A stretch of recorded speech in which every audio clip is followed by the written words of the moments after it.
Thanks very much for joining me. I don't have to tell you, but we are living in unprecedented and dangerous times. It seems that every day there is an action or a statement from the Trump administration that is grossly illegal, crazy, vulgar, or all of the above.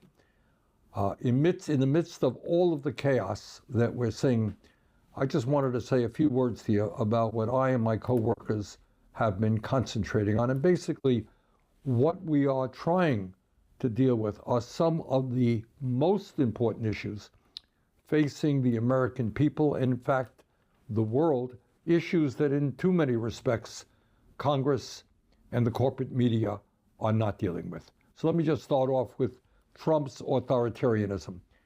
I don't have to tell you that in the White House today, we have a president who is not only a pathological liar, but he is a narcissist, a kleptocrat, and an extremely dangerous person.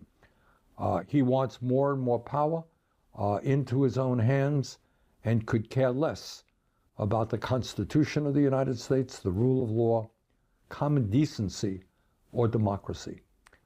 And the fight against authoritarianism is a struggle that we are engaging in on a number of fronts. Last month, I offered an amendment in the Senate that received 49 votes, all of the Democrats and 2 Republicans, to rescind the $75 billion that ICE received as part of Trump's big, beautiful bill, which in my view was the worst piece of legislation passed in the modern history of our country. So we are trying to get money out of ICE so that they do not continue to occupy communities throughout this country. And further, with your help, with many of you helping, our campaign was able to raise $200,000 for some of the very courageous people in Minnesota and their organizations who fought back against the ICE occupation and showed us what grassroots activism looks like.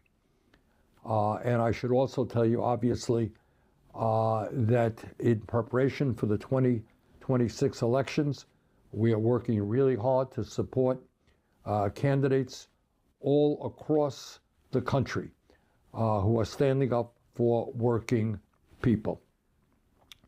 And perhaps most importantly, we are going to do our best to make sure that these elections are fair and are not designed by Republicans to retain control over the House and the Senate. A lot that is going on that worries me very much about their trying to create situations where people do not have the opportunity to participate in a free and fair election. And we've got to fight that, and we are in a number of ways. Further, we have to continue to deal with what I consider to be the most significant domestic issue of our period, the moment that we're living in. And that is the growth of oligarchy in the United States. And sadly, this is an issue that many of my colleagues in the Congress prefer not to deal with for obvious reasons. The corporate media, almost by definition, does not address it. But I think ordinary Americans in their guts understand that never before in the history of our country have so few individuals held so much wealth and so much power. Today, with the top 1% owning more wealth than the bottom 93%, we have more income and wealth inequality than ever before. While 60% of Americans live paycheck to paycheck, the oligarchs are not only getting richer, but importantly, they are increasing their power by buying up media. I don't know if you've been following, Larry Ellison and others buying up CNN, buying up CBS, Bezos converting the Washington Post into a right-wing paper. But it's not only their control of the media. These guys are now making huge campaign contributions. We're seeing it right now in the midterm elections. and we're going to see it more as these elections unfold. They have unlimited amounts of money, and they are prepared to spend it to elect candidates who represent their interests and not the needs of working people. So when we are talking about saving democracy, it's not only the very serious threats of Donald Trump, that's very real, but it is also the need to fight back against the corrupt campaign finance system, to end this disastrous Citizens United Supreme Court decision to get super PACs out of Democratic primaries. So that is enormously important. And, as part of that whole effort, I'm proud to tell you that our Fighting Oligarchy rallies have now taken place in 24 states all over this country, including some very conservative states. And well over 300,000 people have come out to these rallies. And they're not just progressives. They're not just Democrats. They're independents and Republicans as well.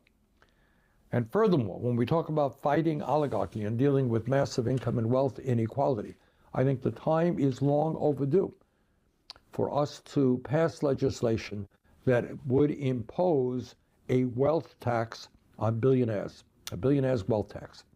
And that's what I've introduced. And this bill would raise over $4 trillion in the next 10 years.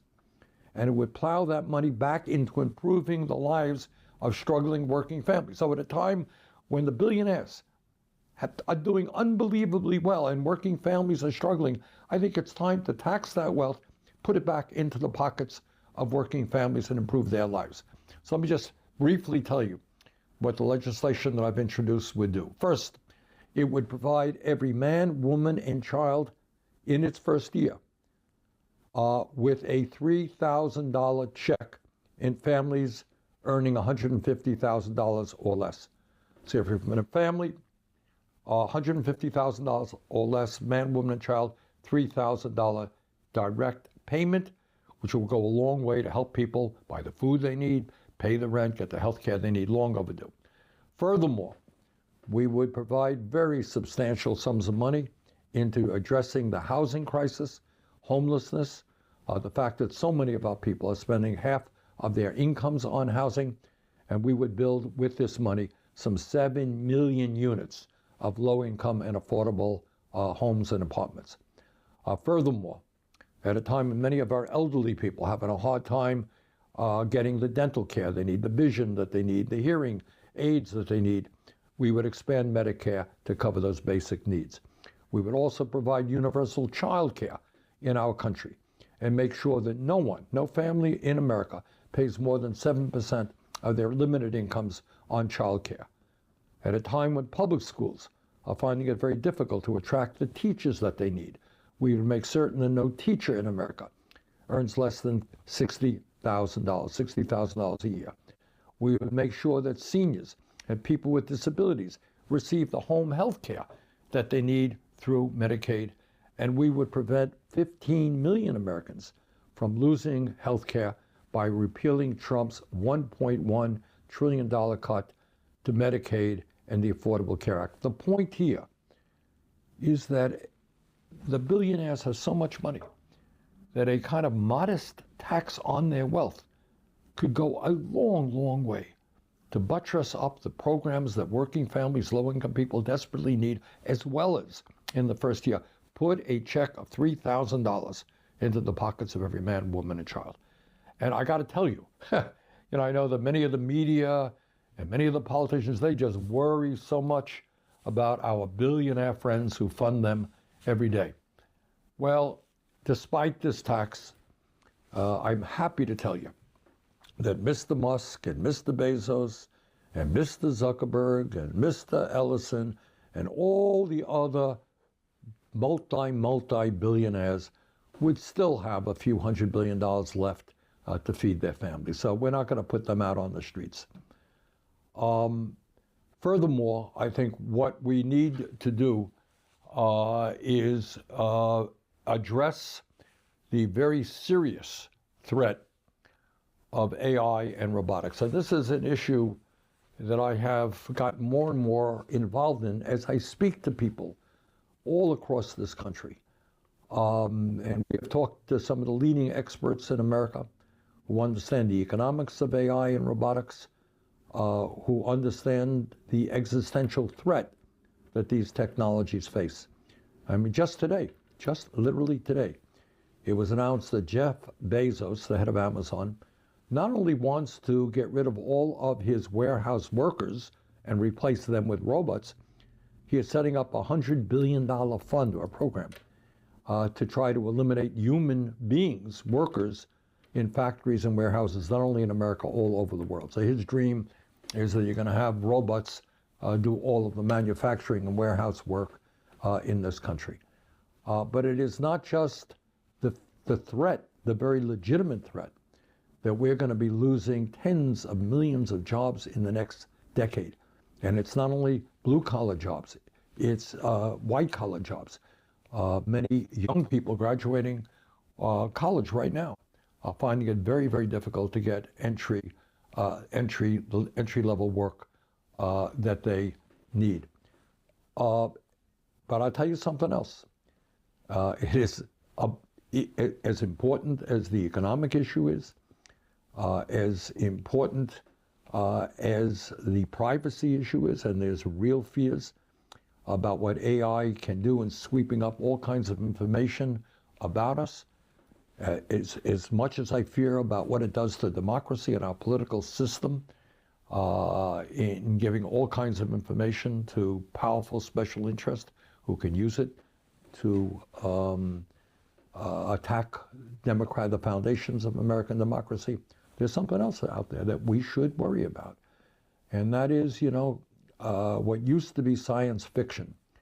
Oh my God, the robots and the computers are going to operate independently of human beings. That's a good science fiction film. Well, you know what?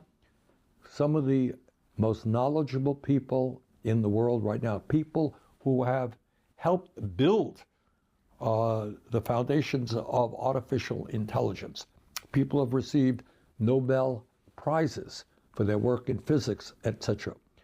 They now believe that there is a possibility that as AI advances and becomes smarter, if you like, than human beings, that AI can become independent of human control, with the possibility of cataclysmic impacts. So needless to say, this is an issue that we have got to address. It's an issue that Congress is barely aware of. They're nibbling around the edges. But the fundamental issues of what this means economically, what it means politically, what it means existentially, what it means to the mental health of our kids who increasingly are being addicted to these AI agents, that discussion has not even begun in a significant way. And that's why I will be introducing next week legislation calling for a moratorium on the construction of data centers in America.